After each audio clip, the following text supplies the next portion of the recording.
What if I told you that Doctor Strange in the Multiverse of Madness was never supposed to be the movie we ended up seeing?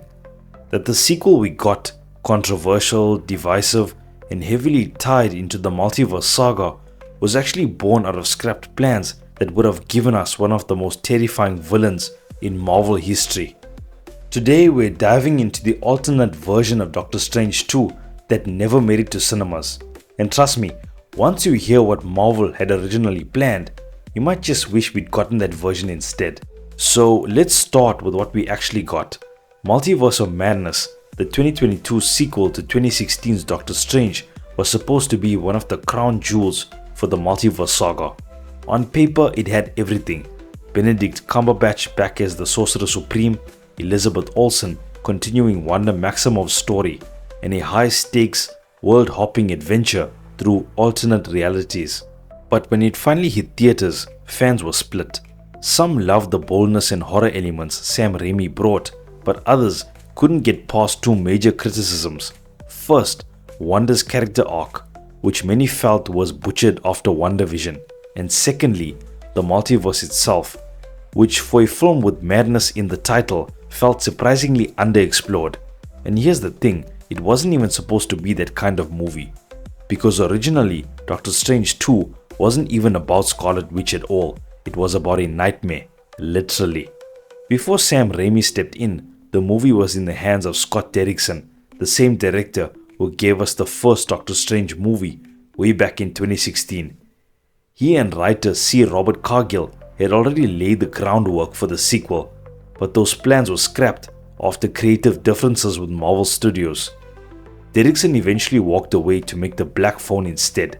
And what were those original plans? According to Cargill, they wanted to bring in Nightmare, one of Doctor Strange's most iconic villains from the comics. Imagine a full-on journey into the dream dimension where Strange would face an enemy who could twist reality itself through fear and dreams. That was the movie Marvel almost gave us. And here's the crazy part, Nightmare was supposed to show up even earlier. At the premiere of The Black Phone 2, Cargill revealed that he and Derrickson initially wanted Nightmare to be the villain of the first Doctor Strange movie.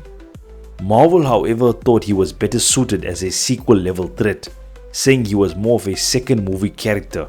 So instead, we got Caecilius and Dormammu in the 2016 film. But Derrickson and Cargill never let go of that idea. They were determined to bring in Nightmare for the sequel. Cargill even explained that both he and Derrickson loved the idea of dream logic, alternate realities, and that trippy psychonaut space of exploring your own subconscious. Their plan? To have Strange battle a villain who literally controlled the dream world where reality bent and broke at his command. Unfortunately, Marvel had bigger universe-spanning plans in mind, and that's where things started to fall apart. Even though Derrickson was originally announced as returning for the sequel, things shifted very quickly. Marvel wanted Doctor Strange 2 to tie directly into the larger multiverse saga. That meant weaving in Wanda's arc from WandaVision, setting up the road to Avengers Secret Wars and making the film a tentpole of Phase 4.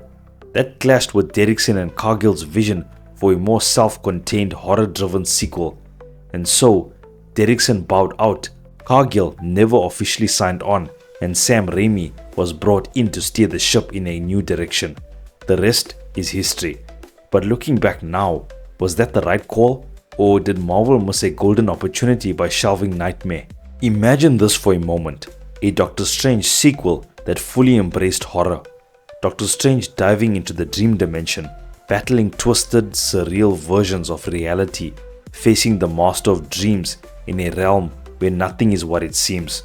Not only would this have been visually stunning, but it would have been the perfect continuation of the psychedelic tone established in the first movie. Instead, what we got was a film criticized for inconsistent visual effects and a villain storyline that left fans divided. Wanda's transformation into a full-blown villain didn't sit well with many, especially after WandaVision, where she had just begun processing her grief and making amends. To some fans, it felt like the sequel undid all of her growth, portraying her as irredeemably corrupted by the Darkhold. And Marvel's decision not to use Nightmare had a ripple effect that fed directly into this. By sidelining Doctor Strange's progenital comic book villain, the story shifted focus to Scarlet Witch, which turned her role into one of the most controversial in the MCU. Nightmare was on the table for both Doctor Strange films and ultimately didn't make the cut, something that many fans and even the film's own creators see as a huge misstep. Wanda's turn in Multiverse of Madness was dramatic, even marking what seemed like the end of her MCU journey. But where it fell short was in giving Strange a true compelling enemy to test himself against.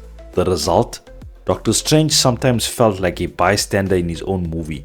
That would have never been the case with Nightmare, a villain who could have been even more fearsome than Dormammu in the first film. And honestly, if Marvel had allowed Cargill and Derrickson to use Nightmare in the first movie, they could have saved Dormammu for the sequel, creating a more natural escalation of Strange's battles. Which is why, when you look at it this way, Nightmare wasn't just a missed opportunity, it was the missing piece that could have changed the entire sequel. Nightmare isn't just another villain, he's one of Doctor Strange's oldest and most dangerous enemies in the comics. He rules over the Nightmare Realm, a place of pure terror. He would have opened up the door for the MCU to explore even more paranormal threats. Characters like Mephisto or other supernatural forces Doctor Strange often clashes with. That's much more in line with Doctor Strange's role in the comics, the protector of Earth from mystical dangers, not necessarily a multiversal traveler.